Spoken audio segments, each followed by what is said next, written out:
Alright, here we go, boys. Lurkers.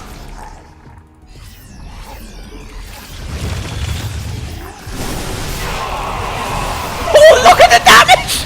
Look at the damage! Lurkers, boys! Ravages, man! Where them swarmers? Let's nuke them! Fire raining from the sky! There's nothing he can do! It's everywhere! Locusts are nothing now. The Fen Ravager is the new unit. Nuke the invisible units. It's chaos! Everything's going down! It's like a freaking Diablo game, man. It's like I'm playing a wizard. Look at this shit, man! Ravages! We're getting it done, boys! Oh, yeah! I like this unit. It's my guy. What the fuck is that shit, man? Holy crap, they destroyed my queen! What?!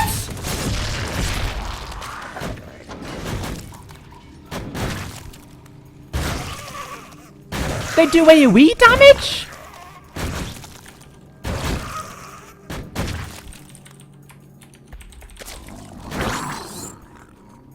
I feel like that could work. Oh, you fucking cunt.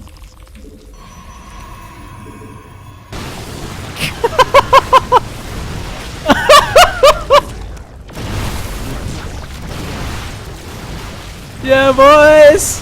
Ravages! Ravages! Holy shit, damage! Ravages are insane, man.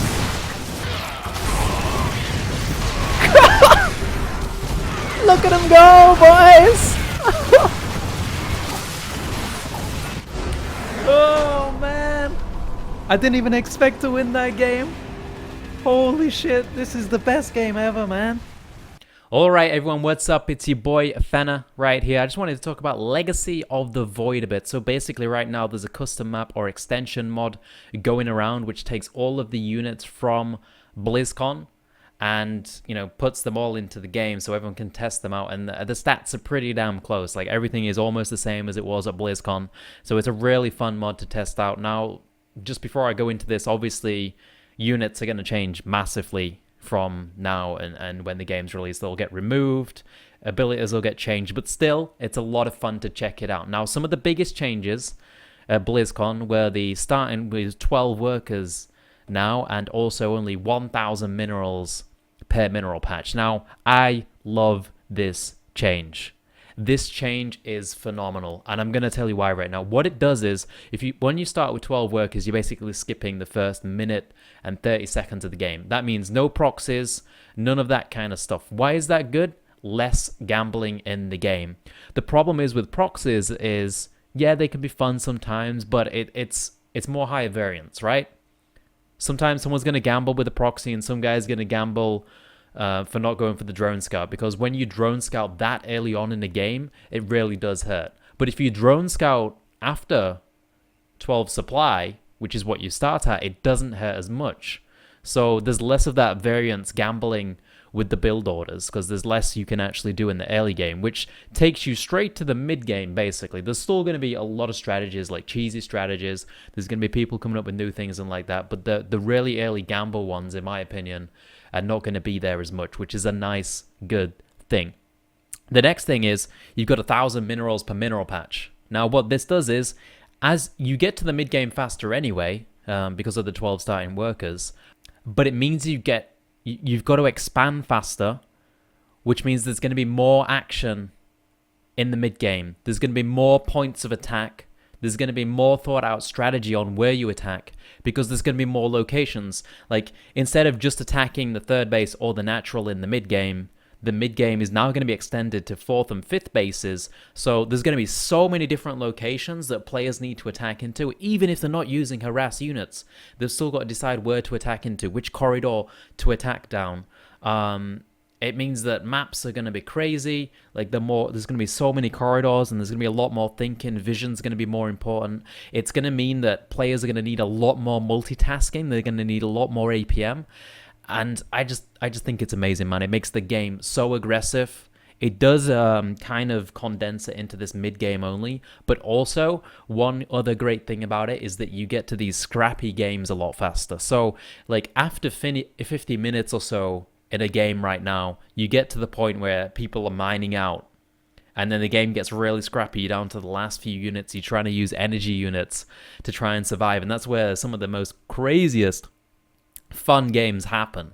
But you get to that point at like 20, 25 minutes right now because you're expanding so fast. Your 4th and 5th base come up. And then once the 4th base is mined out, the 5th base is almost done. That's pretty much it. So around 20, 25 minutes, you get into those scrappy situations really quickly. And not just that, they happen more because there's more locations to attack and there's a lot more multitasking as well. So drones, SCVs, worker lines are always going to be taking a lot more damage in this situation. I think this is amazing from not only a spectator point of view, which is it's amazing for a spectator point of view, it's also amazing for players. I think you're going to see a lot higher skill cap. You're going to see the really good players shine, the really high APM, really good multitasking players. The players from Brood War, the Koreans, are going to be even better in Legacy of the Void because the skill cap is just going to be higher, man. It's going to be crazy. It's going to be more about positioning and strategy, sending the units to the right locations rather than right now where it's just, you know, building up the ultimate composition basically and then mashing them together. Or, you know, well, basically that. One other thing as well, like a lot of the new units that they're adding are really high micro-intensive units, which is another great thing. More micro, more skill, basically. Not only are they highly micro-intensive, every unit they're adding is basically micro-intensive, but they also have like a big AoE that can do a lot of damage really quickly. This means that it's really exciting from a spectator point of view. It might be frustrating from a player point of view, because if you look away for 1 second and a disruptor comes into your mineral line and it manages to explode, boom, your mineral line's gone. If the bio army looks away for a second and then 5 Ravager shots come down, spread out over the entire army, boom, your bio army's gone.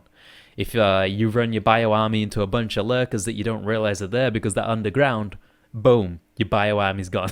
Like, there's so many of these situations that can make for amazing comebacks from and just like big plays, I guess.